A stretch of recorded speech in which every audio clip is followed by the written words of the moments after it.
Trent, how satisfying was that, and how did you rate the performance overall? Yeah, it was extremely satisfying, and really happy with the performance. Sorry, yeah, and it wasn't as easy as what the scoreboard suggested. I thought West Coast really brought a high intensity to the game, but we matched it, went over it and had 50 tackles in the first half. I'd say we're on target for an AFLW record at that point. So we did that really well. Our forwards competed hard, which we haven't done enough of in the air last week and against Adelaide in the scratch match. So we did that really well, brought the ball to ground, and from there we got the results that we deserved. So Kiara kind of set the standard with the tackles. 11 in the first quarter.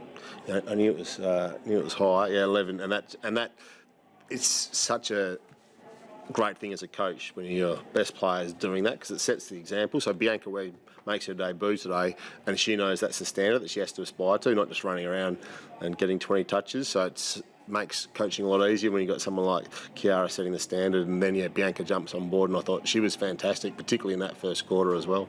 Did you want Kiara and Dana Hooker particularly around stoppages in the first quarter? Oh, for the game, really, that was our plan. We weren't going to go with a tag on Hooker. She's a hard player to tag, but we thought head-to-head, Bowers v Hooker would be, we thought we might just slightly win that one, and we know that Kiara's defensive efforts are so good, and that so that Dana wouldn't get loose and get easy and nice inside 50s, and it worked out that way, and Kiara just missed her chance to score that goal when she pushed forward. Your efficiency going forward this week was so much better. What do you put that down to this week? It was just a bit more space. Last week, because we were winning the clearances so dominant, all of the Geelong midfielders were folding back in, and it was 9v5 a lot of the time. Today, West Coast actually won the clearances, so most of our attacks come from the back half, and it meant we had more space. It was fairly much as simple as that. We didn't change anything. And last week there was a lot of repeat entries because their midfielders were kicking it back to our midfielders. So the inside 50 stats were a bit skewed last week, but it was pleasing today when we got our chances that we did hit the scoreboard hard.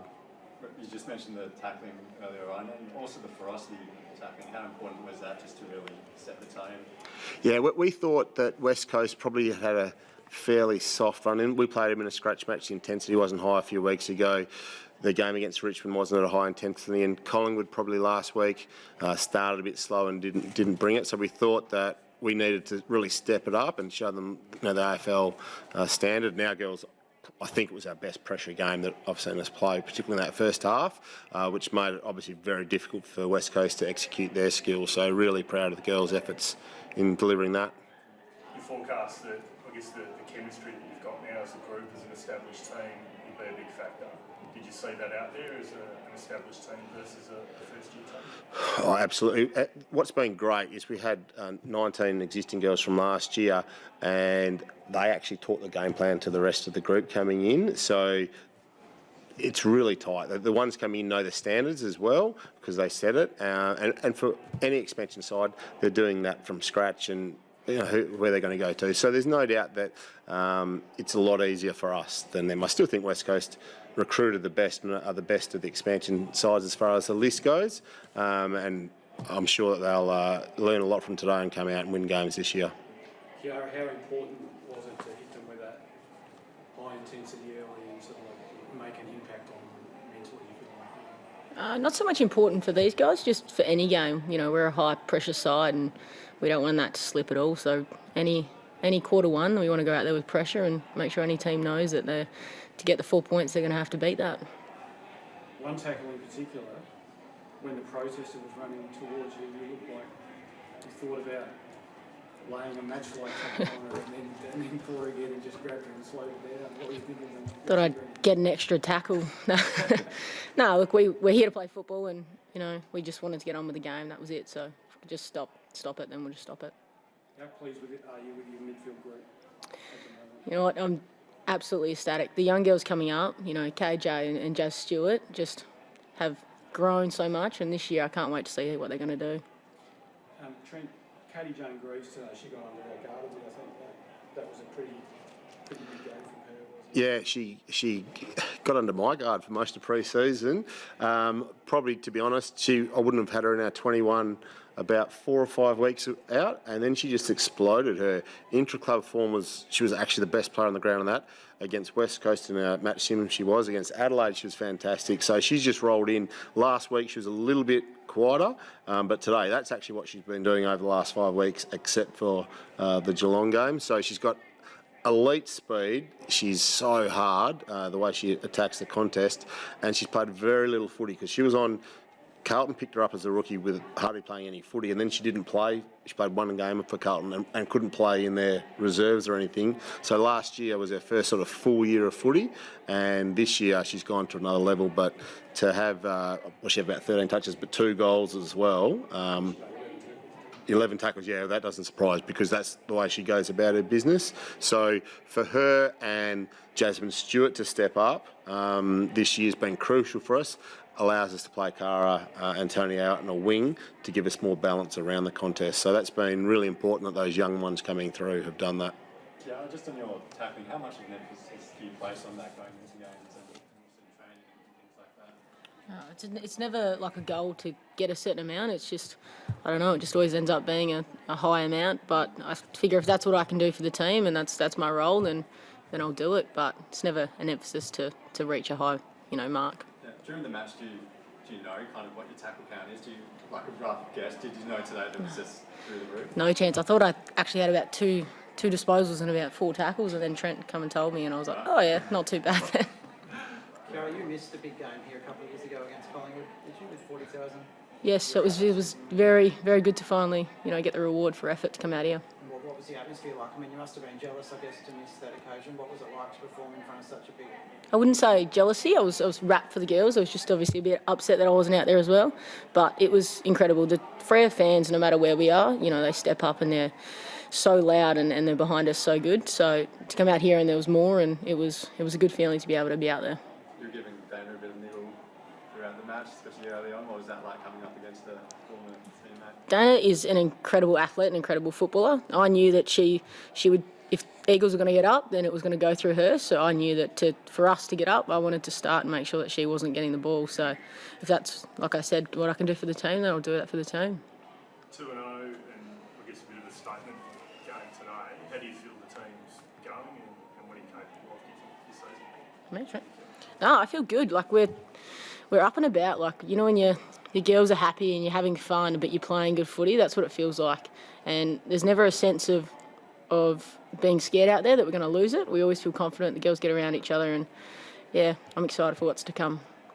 And you're just your opinion, same question, basically. Yeah, we knew that we would want to start well. With a few games at home, really important. So last week we probably didn't get value for effort on the scoreboard, but today we might have got slightly more value for it than what we. The margin shouldn't have been as much, but we need to start well. Teams in the Eastern Seaboard are going really well.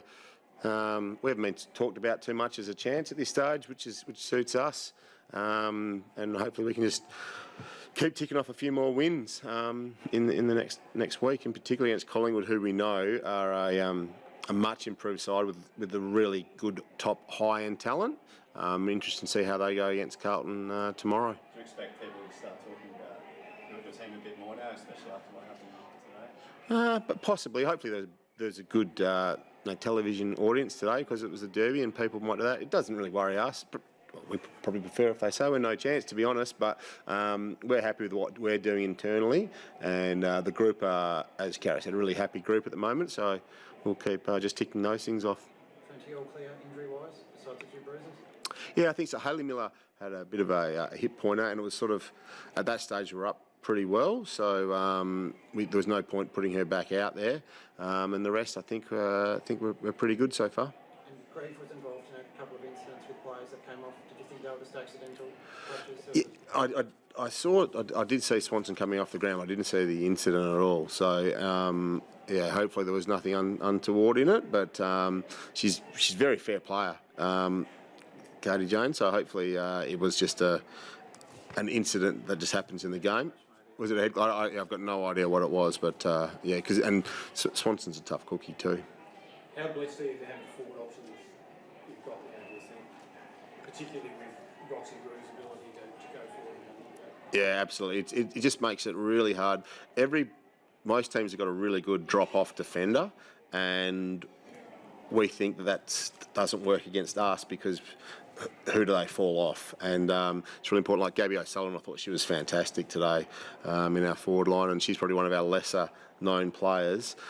She ended up with 11 touches and a couple of shots on goals, kicked 1 goal, 1. So we think that's great. Roxy can do amazing things. She's not a high possession player, but she's so exciting to watch, and her teammates love being around her. Then Gemma Houghton, Ebony Antonio was really dangerous today. So we've got those options, and I thought Kate Flood struggled to get into the game. We were really happy with her last quarter, and she's going to get hold of a game shortly because we've seen what she can do at training, and she'll be another option that's exciting for us. Kiara, just take us through when that Christian Bader came onto the ground and kind of stepped in to try to stop her. I didn't actually see it till right there, but in my head I'm just like, we were on, so I was like, let's get this done and throw the ball up. Yeah. So not much. Experience, I guess. But Yeah, I mean, what are you going to do? Kiara, you play with incredible intensity. I mean, for anybody, but particularly within the women's game. That time you lost with your knees, how much does that contribute to just trying to make the most of your time out there because you miss so much footy? Yeah, I think more last year that was sort of what I thought about, but I mean, if I went out there and tried to play 50%, I wouldn't be able to. I can't go half-assed out there. So, go out there, play the way that I play, and then, hope everything's all right.